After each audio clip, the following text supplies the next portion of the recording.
त्वमेव साक्षात् श्री महालक्ष्मी महासरस्वती महाकाली त्रिगुणात्मिका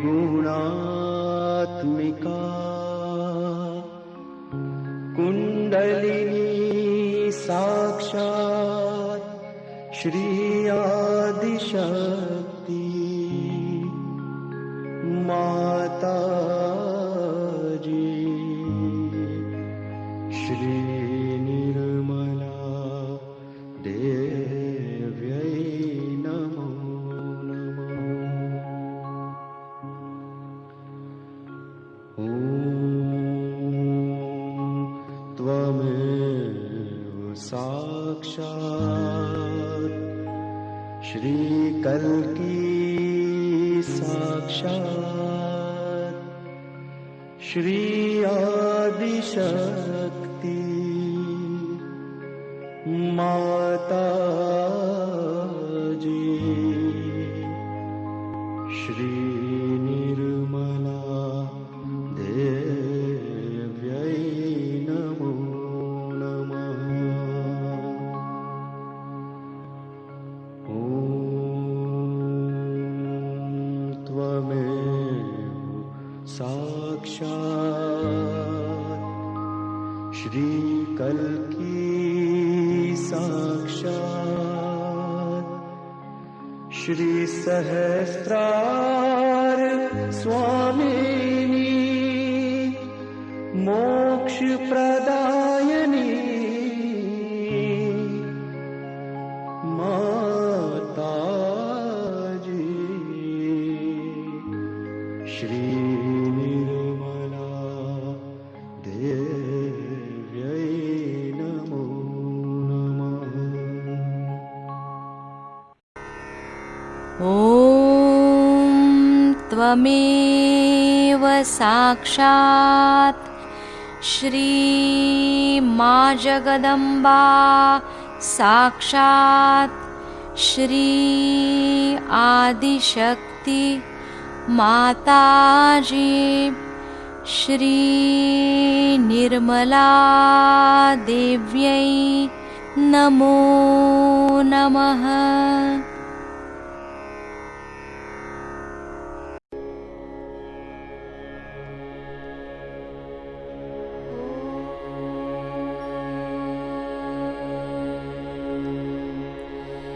अथ देव्या कवचम् अस्य श्री चण्डी कवचस्य ब्रह्मा ऋषिः अनुष्टुप्छन्दः चामुण्डदेवता अङ्गन्यासोक्तमातरो बीजम् दिग्बन्धदेवतास्तत्त्वम् श्री जगदम्बा प्रीत्यर्थम् सप्तशती पाठाङ्गत्वेन जपे विनियोगः।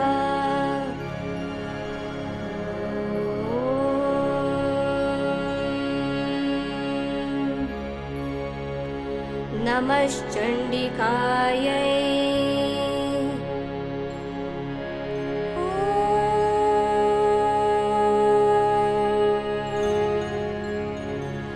मार्कण्डेय उवाच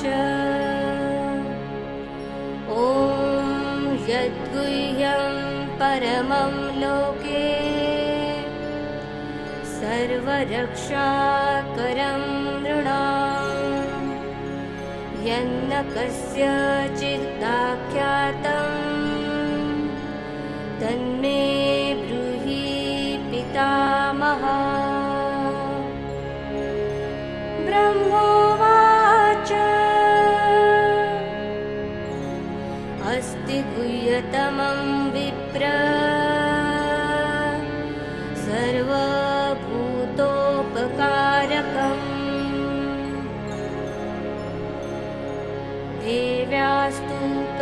तीर्थं पुण्यम् तश्नुष्व महामुने। प्रथमं शैलपुत्री च द्वितीयं ब्रह्मचारिणी तृतीयं चन्द्रघण्टेति कुष्माण्डेति चतुर्थकं पञ्चमं स्कन्दमातेति षष्ठं कात्यायनीति च सप्तमं कालरात्रीति महागौरीति चाष्टमं नवमं सिद्धिदात्री च नवदुर्गा प्रकीर्तिता। उत्कानि तानि नामानि ब्रह्मणैव महात्मना अग्निना दह्यमानस्तु शत्रुमध्ये गतोरणे विषमे दुर्गमे चैव भयार्ता शरणं गतः न तेषां जायते किञ्चित् अशुभं रणसङ्कटे नापदं तस्य पश्चामि शोकदुःखभयं नहि येस्तु भक्त्या स्मृता नूनं तेषां वृद्धिः प्रजायते ये त्वां स्मरन्ति देवेशे रक्षसे तान्न संशया। प्रेतसंस्था तु चामुण्डा वाराही महिषासना ऐन्द्री गजसमारूढा वैष्णवी गरुडासना माहेश्वरी वृषारूढा कौमारी शिखिवाहना लक्ष्मी पद्मासना देवी पद्महस्ता हरिप्रिया।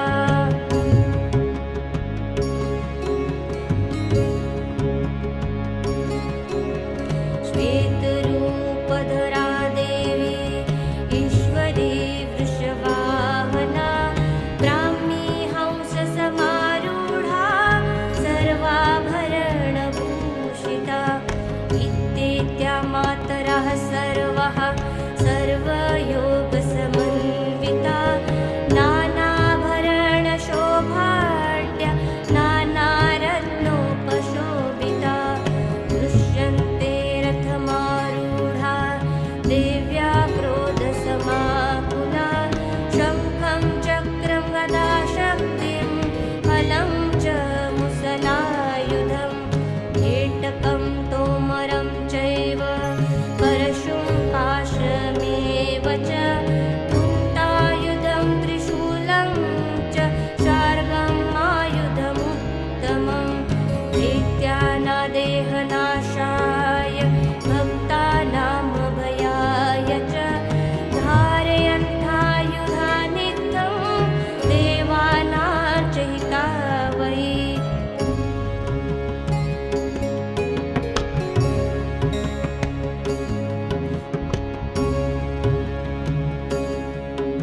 रक्षे कुक्षो रक्षे कुलेश्वरी स्तनौ रक्षेन्महादेवी मनःशोकविनाशिनी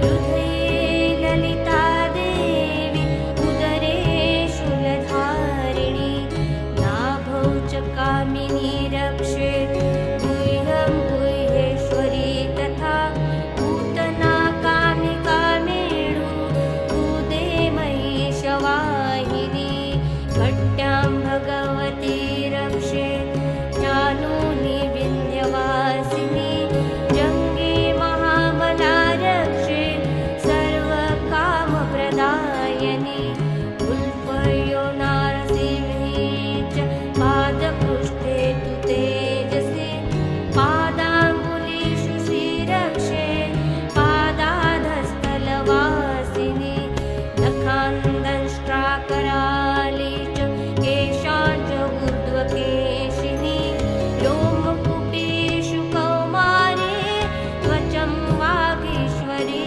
तथा रक्तमज्जावसामांसा न्यस्तिमेधासि पार्वती मन्त्राणि कालरात्रिश्च वित्तं च मुकुटेश्वरी पद्मावती पद्मकोशे कफे चूडामणिस्तथा ज्वालामुखी नखज्वाला अभेद्या सर्वसन्धिषु शुक्रं ब्रह्माणि मे रक्षे छायां छत्रेश्वरी तथा अहङ्कारं मनोबुद्धिं रक्षन्ने धर्मधारिणी प्राणात्मानु तथा व्यानं मुदानं च समानकं वज्रस्ता च मे रक्षे प्राणं कल्याणशोभना रसे रूपे च गन्धे च शब्दे स्पर्शे च योगिनी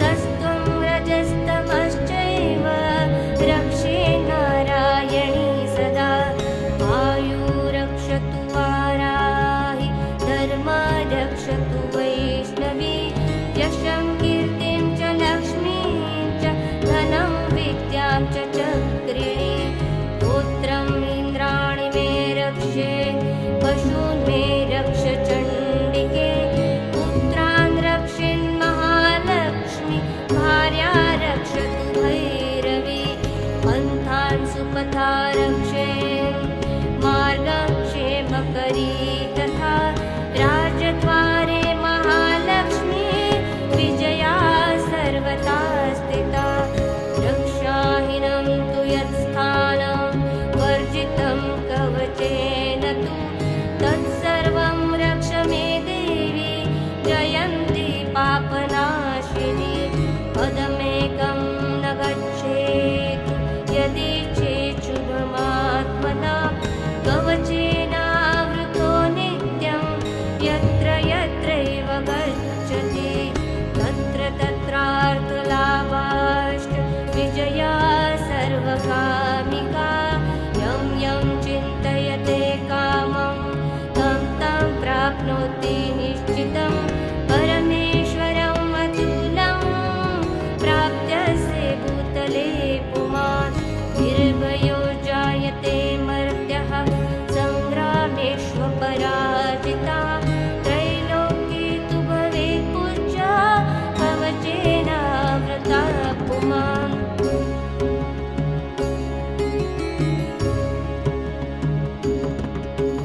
इदं तु देव्या कवचं देवानामपि दुर्लभं यः पठे प्रयतो नित्यं त्रिसन्ध्या श्रद्धयान्विता दैवी कला भवेस्तस्य त्रैलोक्येष्वपराजिता जीवेत् वर्षशतं साग्रं अपमृत्युविवर्जिता नश्यन्ति व्याधयः सर्वे लूता विस्फोटकादयः स्थावरं जङ्गमं चैव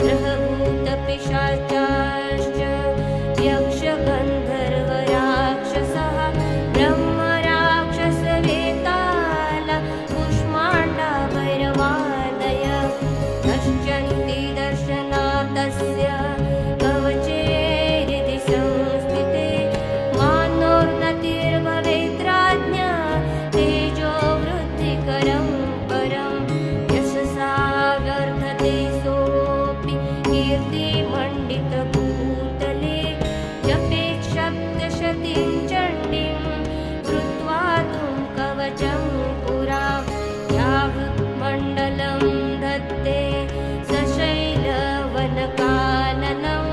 तावत्तिष्ठति मेदिन्या सन्तति पुत्रपौत्रिकी देहान्ते परमं स्थानं यत्सुरैरपि दुर्लभं प्राप्नोति पुरुषो नित्यं महामाया प्रसादता लभते परमं रूपं शिवेन सह मोदते इति देव्या कवचं सम्पूर्णम् साक्षात् श्री आदिशक्ति माताजी श्री निर्मला देव्यै नमो नमः।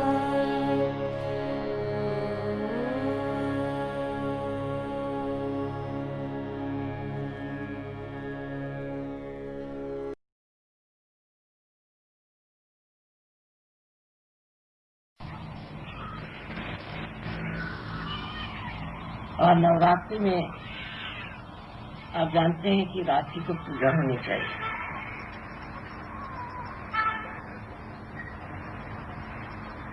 अंधकार को दूर करने के लिए अत्यावश्यक है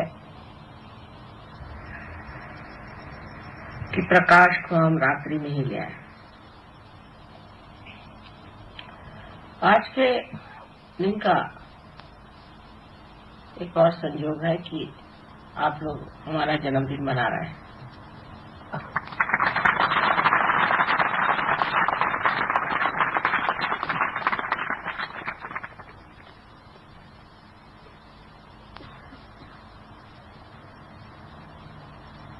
आज के दिन गौरी जी ने अपने विवाह के उपरांत श्री गणेश की स्थापना की। श्री गणेश पवित्र का स्तोत्र है, पवित्र का।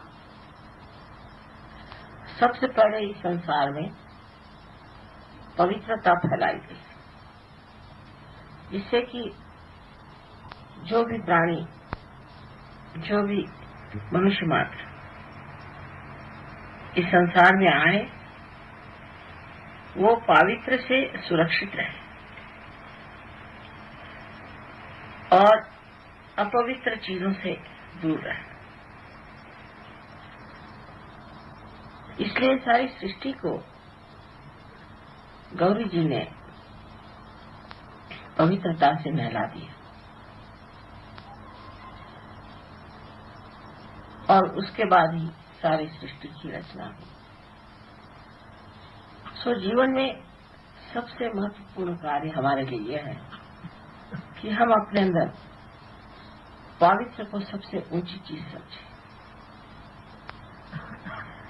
लेकिन पवित्र का मतलब ये नहीं कि हम नहाएं, धोएं, सफाई करें, अपने शरीर को ठीक करें, किंतु अपने हृदय को स्वच्छ करना चाहिए। हृदय का सबसे बड़ा विकार है क्रोध। क्रोध सबसे बड़ा विकार है और जब मनुष्य में क्रोध आ जाता है तो जो पवित्र है वो नष्ट हो जाता है, क्योंकि पवित्र का दूसरा ही नाम निर्वाज्य प्रेम है। वो प्रेम जो सतत बहता है और कुछ भी नहीं चाहता, उसकी तृप्ति इसी में है कि वो बह रहा है, और जब नहीं बह पाता तो वो कूदता है, परेशान होता है। सो पवित्र का मतलब यह है कि आप अपने हृदय में प्रेम को भरें, क्रोध को नहीं। क्रोध हमारा तो शत्रु है ही, लेकिन वो सारे संसार का शत्रु। दुनिया में जितने जितने युद्ध हुए हैं, जो जो हानियां हुई हैं, ये सामूहिक क्रोध के कारण। क्रोध के लिए बहाने बहुत होते हैं। मैं इसलिए नाराज हो गया क्योंकि ऐसा था, मैं उसलिए नाराज हो गया क्योंकि ऐसा था। हर क्रोध का कोई न कोई बहाना मनुष्य ढूंढ सकता है, लेकिन युद्ध जैसी भयंकर चीजें भी इसी क्रोध से ही आती है। उसके मूल में ये क्रोध ही होता है। अगर हृदय में प्रेम हो तो क्रोध नहीं आ सकता, और अगर क्रोध का दिखावा भी होगा तो वो भी प्रेम की ही है। किसी दुष्ट राक्षस को जब संहार किया जाता है, वो भी उस पे प्रेम करने से ही होता है, क्योंकि वो इसी योग्य है कि उसका संहार हो जाए, जिससे वो और पाप कर्म न करे। लेकिन ये कार्य मनुष्य के लिए नहीं, ये तो देवी का कार्य है जो उन्होंने इन नवरात्रियों में किया है। सो हृदय को विशाल करके हृदय में ये सोचें कि हम किससे ऐसा प्रेम करते हैं जो निर्वाज निर्मम है, जिसके प्रति हमें ये नहीं कि ये मेरा बेटा है, ये मेरी बहन है, मेरा घर, मेरी चीज। ऐसा प्रेम हम किससे करते हैं? किसके प्रति हमें ऐसा प्रेम? मनुष्य की जो स्थिति है उससे आप बहुत ऊंची स्थिति में आ गए, क्योंकि आप सहज योगी हैं। आपका योग परमेश्वर की इस प्रेम की सूक्ष्म शक्ति से हो गया है। वो शक्ति आपके अंदर अविरल बह रही है, आपको प्लावित कर रही है, आपको संभाल रही है, आपको उठा रही है, बार बार आपको प्रेरित करती है, आपका संरक्षण करती है और आपको आह्लाद और मधुमय प्रेम से भर देती है।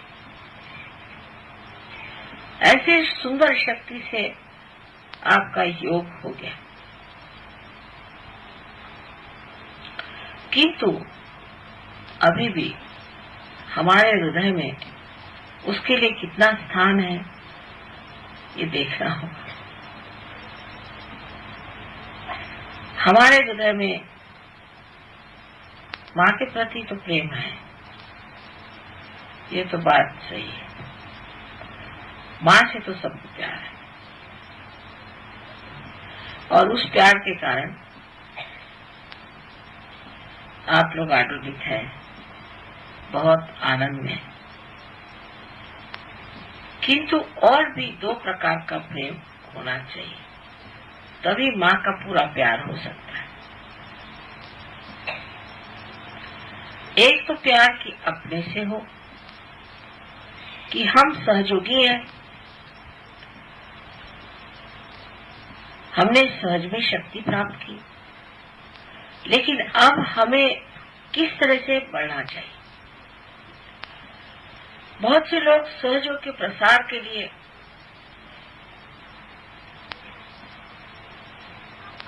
बहुत कार्य करते हैं, इसे हम कहें कि हॉरिजॉन्टल मूवमेंट। पृथ्वी से समांतर चारों तरफ फैलता हूं। वो लोग अपनी ओर नजर नहीं करते। तो जो वर्टिकल मूवमेंट है, उत्थान की गति को नहीं प्राप्त होते। बाह्य में वो बहुत कुछ कर सकते हैं, बाह्य में दौड़ेंगे, बाह्य में काम करेंगे, कार्यान्वित होंगे, सबसे मिलेंगे जुलेंगे, लेकिन अंदर की शक्ति को नहीं बढ़ाते। बहुत से लोग हैं अंदर की शक्ति की तरफ ज्यादा ध्यान देते हैं और बाह्य की शक्ति की तरफ नहीं, तो उनमें संतुलन नहीं आ पाता।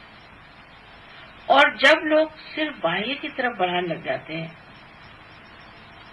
तो उनकी अंदर की शक्ति क्षीण होने लग जाती है, और क्षीण होते होते ऐसे कगार पे पहुंच जाते हैं कि फौरन अहंकार में ही डूबने लगते हैं।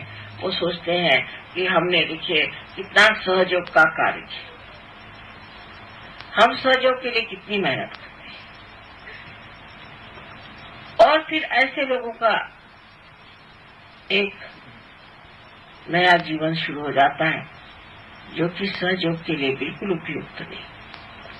वो अपने को सोचने लगते हैं कि हम बड़े भारी एक अगुवा है और हमारा बहुत महत्व होना चाहिए, जैसे कि जिसे सेल्फ इम्पोर्टेंस कहा जाता है। सो वो हर जगह देखते हैं कि हमारा महत्व होना चाहिए।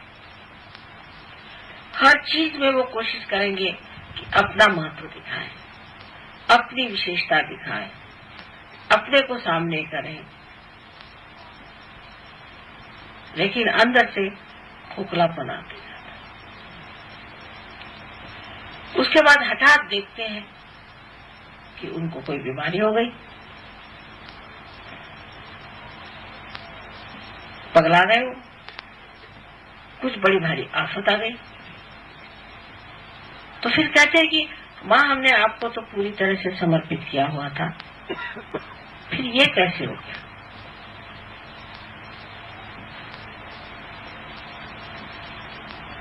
ये हमने कैसे पाया? ये गड़बड़ कैसे हो गई? इसकी जिम्मेदारी आप ही के ऊपर है कि आप बहकते चले गए। फिर ऐसे आदमी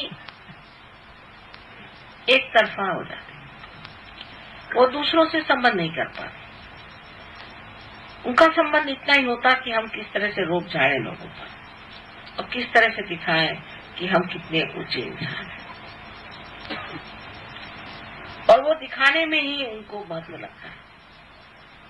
सबसे आगे उनको आना चाहिए, सब में उनका महत्व होना चाहिए। अगर किसी ने उनका थोड़ा सा महत्व नहीं किया तो गलती हो गई। यहां तक हो जाएगा कि उसमें ये भूल ही जाएंगे वो कि माँ का भी कुछ करने का है, माँ के लिए भी कुछ दान देना है। इसी प्रकार मैं देखती हूँ कि राहुरी जैसी जगह, बंबई में हर जगह इस तरह के कुछ लोग एकदम से उभर के ऊपर आ गए और वो अपने को बहुत महत्वपूर्ण समझने लगे। फिर वहां न तो आरती होती थी, वो नसीब हमारा फोटो तो वहां रहता था, लेकिन फोटो पूछने की भी किसी को इच्छा नहीं थी। नसीब अपने फोटो नहीं लगा, अपना ही मत, अपने ही डींग मार, और वो डींग मार मार करके और अपने ही को बहुत बड़ा समझ के दूसरों से अलग, किसी से कुछ पूछना नहीं, कुछ नहीं है, हम करें। फिर झगड़े शुरू हो गए। झगड़े शुरू होने पर ग्रुप्स बन गए, क्योंकि जिस सूत्र में आप बंधे हुए हैं वो आपके माँ का सूत्र है, और उसी सूत्र में अगर आप बंधे रहे और पूरी समय ये जानते रहे कि हम एक ही माँ के बच्चे हैं, ना हमें कोई ऊंचा न नीचा, न ही हम कोई कार्य को करते हैं और ये चैतन्य ही सारा कार्य करता है, हम कुछ करते ही नहीं है। ये भावना ही जब छूट गई और ये कि हम इतने बड़े हैं, हमने ये किया, दूसरा क्या, हमने ये किया, हम ये करेंगे, हम वो करेंगे, तब फिर चैतन्य कहता है अच्छा तुझे जो करना है कर, जहाँ जाना है जा, जाना है तूने नर्क में जा, तुझे अपने को मिटा लेना है अपने को मिटा ले, अपना सर्वनाश करना है वो भी कर ले, जो तुझे करना है तू कर। वो आपको रोकेगा नहीं, क्योंकि आपकी स्वतंत्रता वो मानता है। आप स्वर्ग में जाना चाहें तो उसकी भी व्यवस्था है, और नरक में जाना चाहे तो उसकी भी व्यवस्था है। पर सहयोग में एक और बड़ा दोष है, एक बहुत बड़ा दोष है कि हम एक सामूहिक विराट शक्ति है, हम अकेले अकेले नहीं है, सब एक ही शरीर के अंग प्रत्यंग है। उसमें अगर एक इंसान ऐसा हो जाए या दो चार ऐसे हो जाए जो अपना अपना ग्रुप बना ले, तो जैसे कैंसर की मैलिग्नेंसी होती है कि एक सेल ही बढ़ने लग जाता है, ऐसे ही एक आदमी बढ़ करके और सारे सहयोग को ग्रस्त, और हमारी सारी मेहनत व्यर्थ जाती।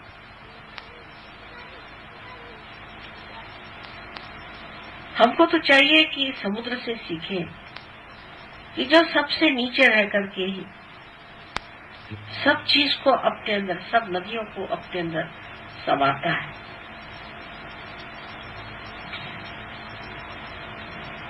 और बगैर समुद्र के तो ये सृष्टि चल नहीं सकती। और अपने को तपा करके, बांस बना करके सारी दुनिया में बरसात की सौगात भेजता है। उसकी जो नम्रता है वही उसके गहराई का लक्षण है, और उस नम्रता में कोई ऊपरी नम्रता नहीं कि नमस्ते भाई साहब नमस्ते, कुछ नहीं। सबसे नीचे में सबको ग्रहण, सबको अपने अंदर लेकर उसको शुद्ध करके और फिर बांस बना करके बरसात करना, और फिर वही बरसात नदियों में पड़कर दौड़ती हुई उसी समुद्र की ओर दौड़ेगी। और इस समुद्र की पहचान, आप अगर कभी किसी समुद्र के किनारे पे गए तो देखिए कि वहाँ जितने भी नारियल के पेड़ हैं वो सब समुद्र के ही ओर झुके हुए। इतनी जोर की हवा चलती है, कुछ भी हो जाए, लेकिन वो कभी भी समुद्र से दूसरी ओर मुड़ते नहीं, क्योंकि वो जानते हैं ये समुद्र है। इस समुद्र के समान ही अपना हृदय विशाल तब होगा जब हमारे अंदर अत्यंत नम्रता और प्रेम आ जाए। लेकिन अपना ही महत्व करना, अपने ही को विशेष समझना, ये जो चीज है, इसमें सबसे बड़ी खराबी यह है कि परम चैतन्य आपको काट देगा, जाओ तुमको तुम्हारा महत्व, तुम जाओ हट जाओ। और फिर जैसे कि कोई नाखून काट के फेंक देता है, इस तरह से आप एक तरफ फेंक जाएंगे, जो मेरे लिए तो बड़ी दुखदायी बात होती है। और ऐसे दो चार लोग जो निकल आए, जो सोचते हैं हम बहुत काम करते हैं, हमने ये कार्य किया, हमने वो कार्य किया, उनको फौरन ठंडा हो जाना चाहिए और पीछे हट करके देखना चाहिए कि हम ध्यान करते हैं, हमारा ध्यान लगता है, हम कितने गहरे हैं, और फिर हम किसको प्यार करते हैं, किस किस को प्यार करते हैं, कितनों को प्यार करते हैं और कितनों से दुश्मनी लेते हैं। सहयोग में कोई लोग बड़े गहरे बैठ गए, बहुत गहरे आ गए, इसमें कोई शंका नहीं, और बहुत से अभी भी किनारे पे ही डोल रहे, और कब वो फिर जाएंगे कह नहीं सकते, क्योंकि मैंने आपसे पहले ही बताया है कि 1990 साल के बाद एक नया आयाम खुलने वाला है, और एक छलांग आपको मारनी होगी, जो आप इस माहौल से उतर करके और उस नई चीज को पकड़ लें।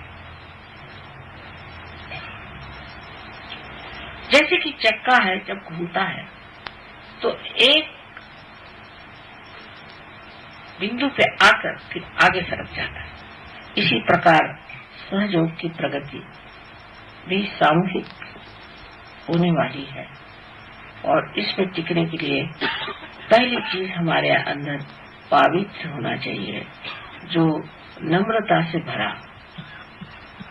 वैसे तो दुनिया में लोग आपने देखे हैं कि जो अपने को बड़े पवित्र समझते हैं और सुबह शाम संध्या करते हैं और किसी को छूने नहीं देते, ये खाना नहीं खाएंगे, वो आएगा तो उसको कहेंगे तुम दूर बैठो, वो किसी ने छू लिया तो उनकी हालत खराब। ये पागलपन। अगर आप एकदम स्वच्छ हैं, एकदम आप पवित्र हैं, तो आपको किसी को भी छूने में, किसी से भी बात करने में कभी अपवित्रता नहीं, क्योंकि आप हर चीज को ही शुद्ध करते, आपका स्वभाव ही शुद्ध करने का। तो आप जिससे मिलेंगे उसी को आप शुद्ध करते ही जाएंगे। उसमें डरने की कौन सी बात है, उसमें किसी को कंडेम करने की कौन सी बात है, उसके लिए कानाफूसी करने की कौन सी बात है। तो ये तो लक्षण एक ही है कि आपकी स्वयं पवित्रता कम है। अगर आपकी पवित्रता संपूर्ण है तो वो पवित्रता में भी शक्ति और तेज है, और वो इतना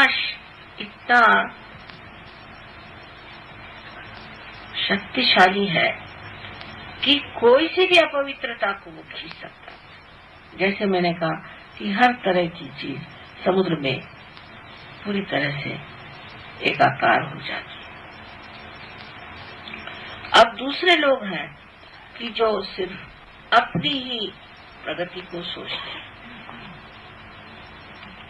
वो ये सोचते हैं कि हमें दूसरे से क्या मतलब, हम अपने कमरे में बैठकर माँ की पूजा करते हैं, उसकी आरती करते हैं, उनको हम मानते हैं और हम चाहते हैं कि हमारी उन्नति हो जाए, हमें दुनिया से कोई मतलब नहीं।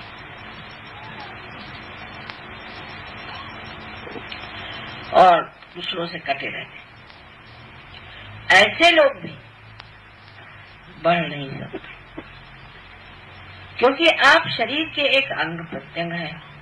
समझ लीजिए एक उंगली ने अपने को बांध लिया और कहेगी कि नहीं मैं किसी से और मतलब नहीं मेरा, मैं अलग से रहूंगी, ये तो उंगली मर जाएगी, क्योंकि इसमें रक्त कहाँ से आएगा, इसमें नस कैसी चलेगी, इसमें चेतना का संचार कैसे होगा। ये तो कटी हुई रहेगी, ये तो छूटी हुई रहेगी। आप एक बार उंगली को बांध के देखिए और 5 दिन बांधे रखिए, उसके बाद आप देखिए कि उंगली काम ही नहीं करेगी, आप किसी काम की नहीं रह जाएगी। फिर आप कहेंगे माँ मैं तो इतनी पूजा करता हूँ, मैं तो इतने मंत्र बोलता हूँ, मैं तो इतना कार्य करता हूँ, फिर मेरा हाल ऐसा क्यों है? क्योंकि आप विगलित हैं, आप हट गए, उस सामूहिक शक्ति से आप हट गए। सहयोग सामूहिक शक्ति है। इस सामूहिकता से आप जहाँ हट गए वहीं पर आप अलग हो गए उस सामूहिक शक्ति से। सो दोनों ही चीज की तरफ ध्यान देना है कि हम अपनी शक्ति को भी संभालें और सामूहिकता में रचते जाएं, तभी आपके अंदर पूरा संतुलन आ जाए। लेकिन बाह्य में आप बहुत कार्य करते हैं। मैंने ऐसे लोग देखे हैं जिन्होंने सहयोग के लिए बहुत कार्य किया और काफी अच्छे भाषण देते थे, बोलते थे, उनके भाषणों के उन्होंने फिर टेप बना ली। फिर लोगों से कहने लगे कि अच्छा आप हमारी टेप सुनिए, तो लोग हमारी टेप छोड़ के उन्हीं की टेप सुनते थे।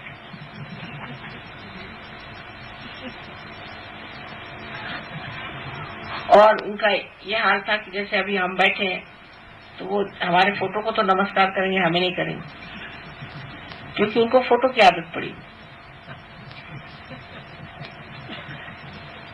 हमसे उनको कोई मतलब नहीं, वो फोटो से मतलब नहीं। ऐसे ऐसे विक्षिप्त लोग हमने देखे। फिर उन्होंने अपने फोटो छपाए और फोटो सबको दिखा रहे हैं कि हम ऐसे, हम वैसे, हम वैसे। इस तरह से अनेक तरीके से वो अपना ही महत्व बढ़ाते, करते करते ऐसे गड्ढे में गिर गए अनायास, उनके समझ में नहीं आया और एकदम पता हुआ कि छूट गए सहयोग से, कहीं भी नहीं। लोग मुझे कहते माँ तो बड़े लीडर थे, वो तो इतने ये थे, हाँ थे तो सही, लेकिन वो गए कहाँ? गए क्या करें, एकदम काफुर हो गए। कहाँ बताए कैसे? तो ऐसे लोग क्यों निकल गए? क्योंकि संतुलन नहीं, और जब संतुलन नहीं रहता है तो आदमी या तो लेफ्ट में चला जाएगा, राइट में चला जाएगा। और जैसे मैंने बहुत बार कहा है कि दो तरह की शक्तियां हमारे अंदर है, जिससे कि हम सहयोग की ओर खींचते भी हैं, और दूसरी शक्ति जिससे हम बाहर फेंके जाते हैं। जैसे एक रस्सी में अगर आप पत्थर बांध कर घुमाएं तो पत्थर घूमता रहेगा जब तक रस्सी से बंधा है, और जैसे रस्सी से छूट जाएगा एकदम काटकोण में, टेंजेंट में फेंका जाएगा। इसी प्रकार बहुत से लोग सहयोग से निकल जाते हैं। तब फिर लोग कहते हैं माँ देखिए सहयोग में बहुत लोग कम हो गए। मैं क्या करूं? अगर कम हो गए तो इसमें सहयोग का नुकसान तो हुआ नहीं, इसमें उनका ही नुकसान होगा।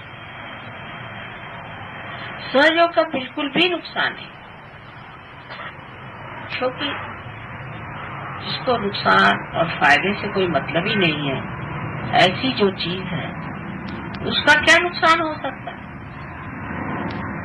हाँ, अगर आपको अपना फायदा करा लेना है तो आप इस चीज को जान लीजिए कि सहयोग को आपकी जरूरत नहीं, आपको सहयोग की जरूरत है। सो ये योग का दूसरा अर्थ होता है युक्ति। एक तो है कि संबंध जुट जाना, लेकिन दूसरा है युक्ति। ये युक्ति समझ लेनी चाहिए कि ये युक्ति क्या है। इस पे तीन तरह से समझाया जा सकता है। पहली तो युक्ति यह है कि हमें इसका ज्ञान आ जाना चाहिए। ज्ञान का मतलब बुद्धि से नहीं, किंतु हमारे उंगलियों में, हाथ में, अंदर कुंडलिनी का पूर्णतः जागरण होना, ये ज्ञान है।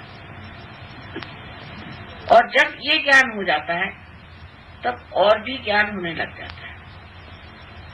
बहुत सी बातें जो आप नहीं समझ पाते थे वो आप समझ पा सकते हैं, और आप समझने लग जाते हैं कि कौन सत्य है, कौन असत्य है। और इस ज्ञान के द्वारा आप लोगों की कुंडलिनी भी जागरूक कर सकते हैं और उनको समझा भी सकते हैं, और उनसे आप पूरी तरह से आप एकाग्र हो सकते हैं, उनके साथ आप वार्तालाप कर सकते हैं, बातचीत कर सकते हैं इस ज्ञान के कारण। तो आपको बौद्धिक ज्ञान भी उससे आते जाता है। आप सहयोग समझते हैं, नहीं तो कोई समझता था पहले, ईड़ा पिंगला सुखमन नाड़ी रे, एक ही डोर उड़ाऊंगा, इस तरह की बातें जो करता था कबीर, तो कोई समझता था उसको? नानक की कोई बात समझता था? या ज्ञानेश्वर जी की किसी ने कोई बात समझी नहीं, लाओ त्से की किसी ने कोई बात समझी नहीं। कोई तो भी मिस्टीरियस चीज है, कोई बड़ी गोपनीय बात कह रहे हैं, ऐसे समझ करके लोग रखते थे। लेकिन सहयोग के बाद आप सब समझने लगे तो आपका बुद्धि चातुर्य भी बढ़ गया, उसकी भी चतुरता आ गई, आप उसको समझने लग गए। ये तो बात ठीक है कि आप उसे समझने लगे, और ऐसी बातें जो अगम्य थी वो भी गम्य हो गई, और सब बात को आपने जान लिया। सो तो एक युक्ति हो गई कि आपने अपना ज्ञान बढ़ा लिया। अब दूसरी युक्ति क्या?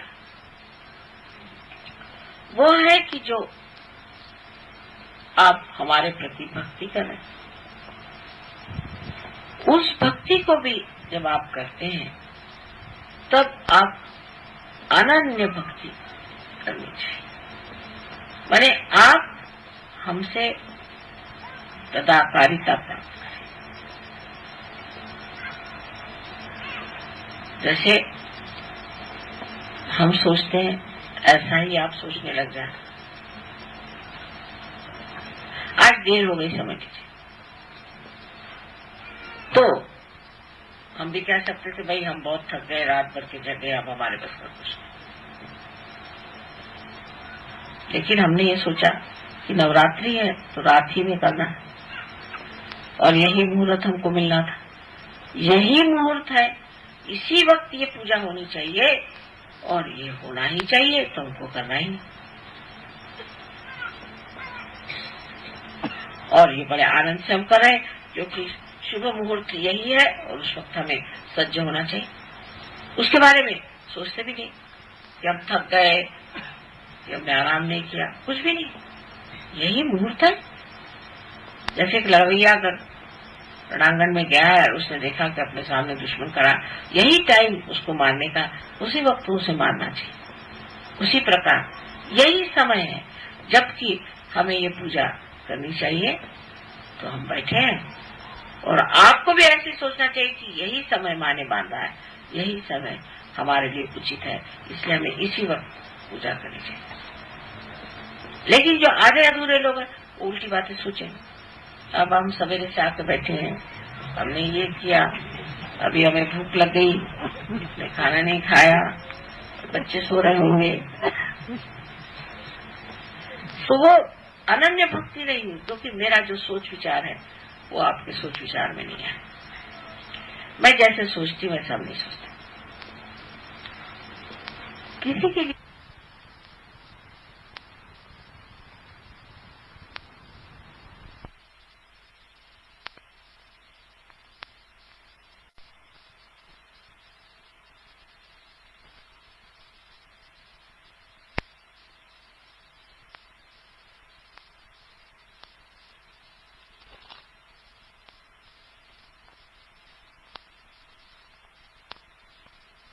वो आपके सोच विचार में नहीं है।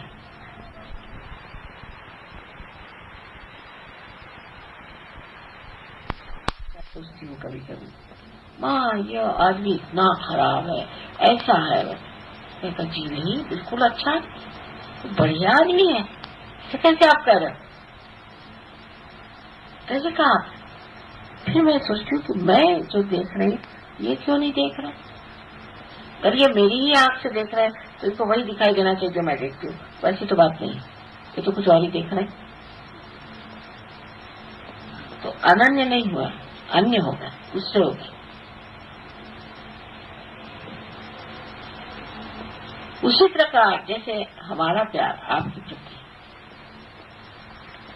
और एक ही चीज से हम तृप्त होते हैं कि आप सबके प्रति वैसा ही प्यार रखें।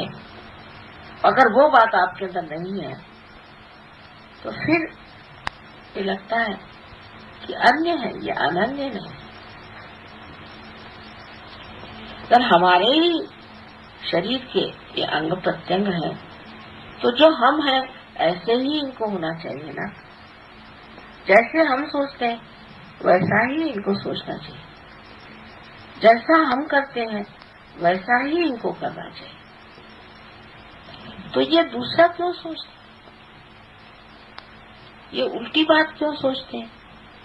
इनके दिमाग में ये सब अजीब अजीब बातें कहां से आती है? सो अनन्य भक्ति नहीं हुई, ये भक्ति हो गई अपने ही तरह।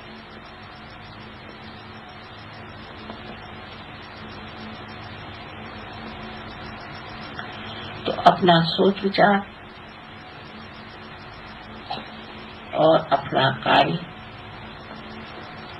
और अपना प्रेम ये सब वैसा ही होना चाहिए जैसा आप मुझसे प्रेम करते हैं, और यही जब प्रेम का स्रोत है तो जो कुएं में है वही घट में आना चाहिए, दूसरी चीज कैसे आ सकती। और जब कोई दूसरी चीज आती है तब मैं सोचती हूँ कि किसी दूसरे घट से इन्होंने कोई और कुएं से पानी भरा है, ये घट मेरा नहीं।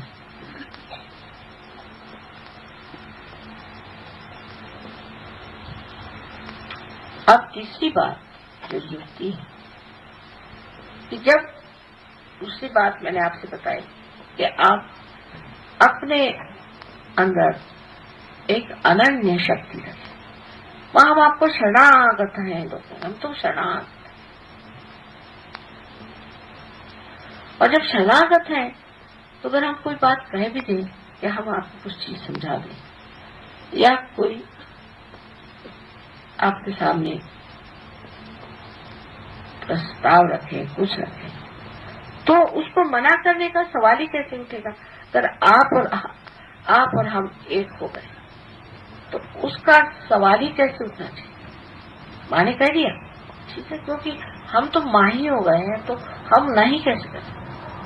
जैसे कि मेरी आंख आपको दिख रही है तो मेरी आंख जान रही कि आप लोग बैठे हैं सामने मेरे, क्योंकि मेरी आंख मेरी अपनी है तो मैं जो जान रही हूँ उसमें और मेरी आंख के जानने में कोई भी अंतर नहीं, एक ही चीज। जो मैं बुद्धि से जान रही हूँ वह मैं मेरी आंख से भी जान रही हूँ। तब फिर आप में तदाकारिता जिसे कहते हैं वो नहीं आई। तो ये दूसरी युक्ति है कि माँ मेरे हृदय में आ पाओ, मेरे दिमाग में आ पाओ, मेरे विचारों में आ पाओ, मेरे जीवन के हर कण में आ पाओ।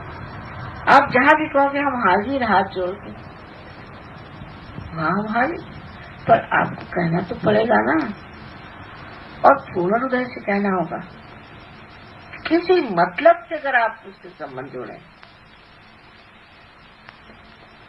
तो भी वो ठीक नहीं, लेकिन जब संबंध जुट गया तो सारे मतलब अपने आप ही पूरे हो जाएंगे। आपको कुछ करना ही नहीं पड़ेगा, अपने ही आप जब आपके सारे ही मतलब पूरे हो गए तो आपका चित्त उसी में लग जाए। अब तीसरी जो बात है कि हम ये काम कर रहे हैं, हमने सहयोग का ये काम किया, हमने ये सजावट करी, ये ठीक ठाक किया, मैंने किया, तो सहयोगी आप नहीं। सहयोग में आपके सारे कर्म है अकर्म हो जाने चाहिए। ये इसकी मैं कुछ कर रहा हूं, मैंने ये कविता लिखी, मैंने ये किया, ये जहां तक आप बारीक सूक्ष्म में देखते जाएं, क्या मैं सच्चा ऐसा सोचता हूँ, क्या मैं ऐसा सोचती हूँ कि मैंने किया, ऐसे में दिमाग में बात आती है क्या, इसका मतलब मेरा योग पूरा नहीं हुआ।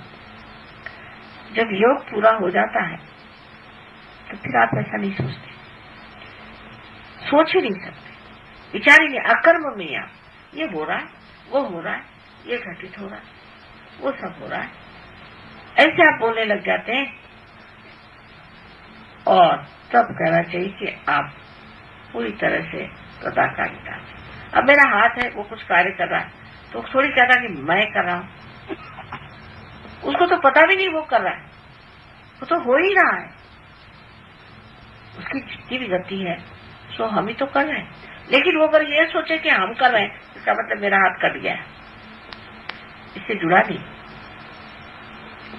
अगर जुड़ा हुआ है तो उसको कभी लगेगा कि मैं घूम रहा हूं, मैं चल रहा हूं, मैं पकड़ रहा हूं, कभी नहीं लगता। और जब आप ऐसा सोचते हैं कि मैं कर रहा हूं, तभी चैतन्य कहता अच्छा तू कर, और तब सबसे ज्यादा गड़बड़ी शुरू होती है। तीसरी युक्ति है कि उस युक्ति को सीखना चाहिए कि जहां मैं कुछ कर रहा हूं एक क्षण विचार करो, मैं कर रहा हूं, मैं क्या कर रहा हूं। जब तक आप प्रकाश ढूंढ रहे थे तब तक आप कुछ कर रहे थे, क्योंकि आपके अंदर अहम भाव था। आप अकेले एक व्यक्ति थे, एक व्यक्ति में आप थे। अब आप समष्टि में जब आ गए, जब आप सामूहिकता में आ गए, तब आप कुछ भी नहीं कर रहे, आप अंग प्रत्यंग है, वो कार्य हो रहा है। एक तीसरी युक्ति है, इसे समझिए। मैं इसलिए ये युक्तियां बता रही हूं कि अब जो छलांग जो लगानी है,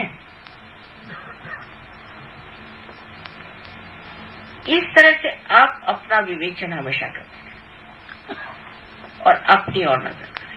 इस वक्त सबसे भलाई इसमें है कि हम अपनी ओर नजर करें और देखें कि क्या मैं ये सोचता हूँ, मैं दूसरे के लिए सोचता हूँ, मैं ये सोचता हूँ क्या कि वो मुझसे काफी श्रेष्ठ है और मुझसे उससे कुछ सीखना चाहिए। उसके कोई अच्छे गुण मुझे दिखाई देते हैं कि बुरे गुण मुझे दिखाई देते हैं।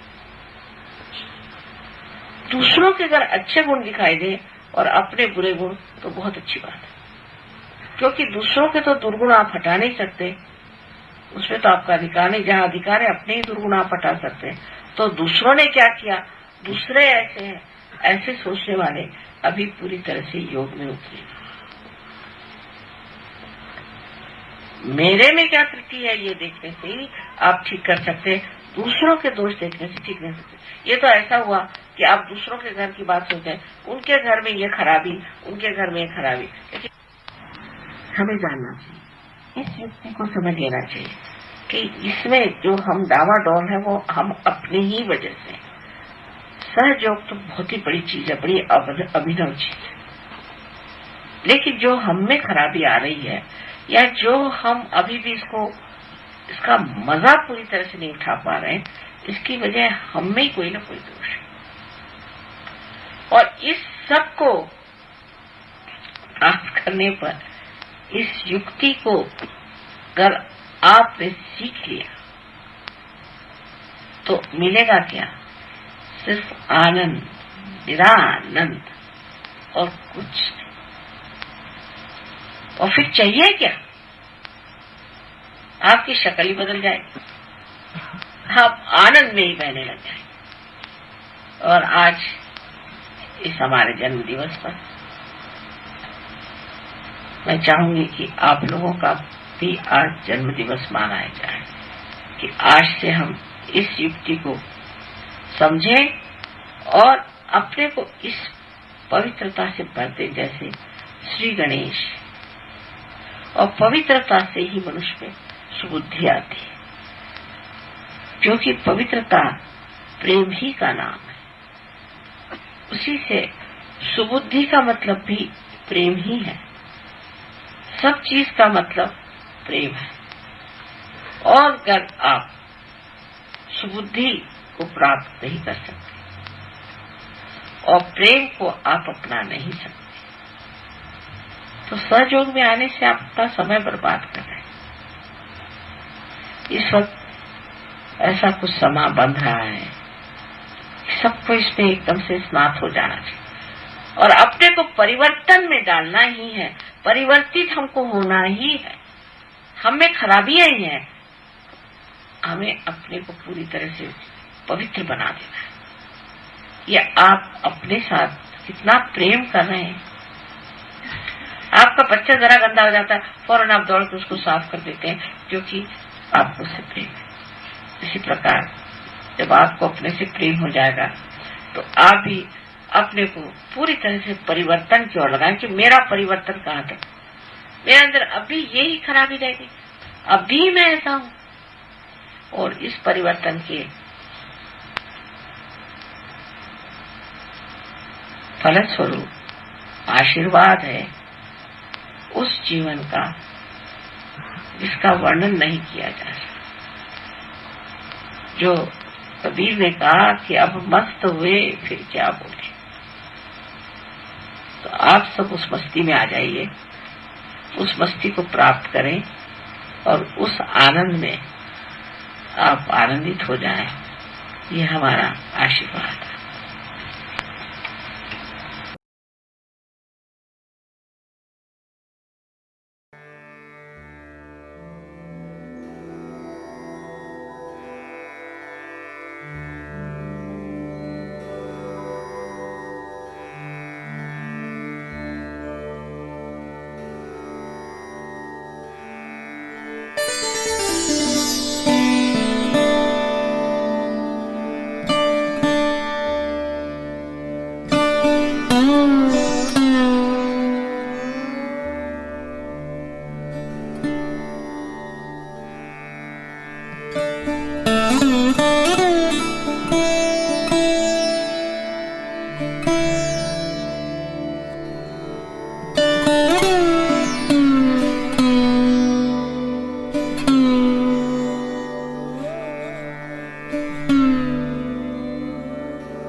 त्वमेव साक्षात्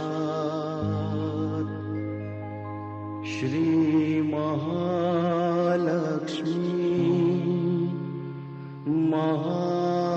महासरस्वती महाकाली त्रिगुणात्मिका कुण्डलिनी साक्षात् श्री आदिशक्ति माता जी श्री निर्मला देव्यै नमो नमः। ॐ त्वमेव साक्षात् श्रीकल्की साक्षात् श्री आदिशक्ति माता जी श्री निर्मला देव्यै नमो नमः। ॐ त्वमेव साक्षात् श्रीकल्की साक्षात् श्री सहस्रार स्वामिनी मोक्ष प्रदायिनी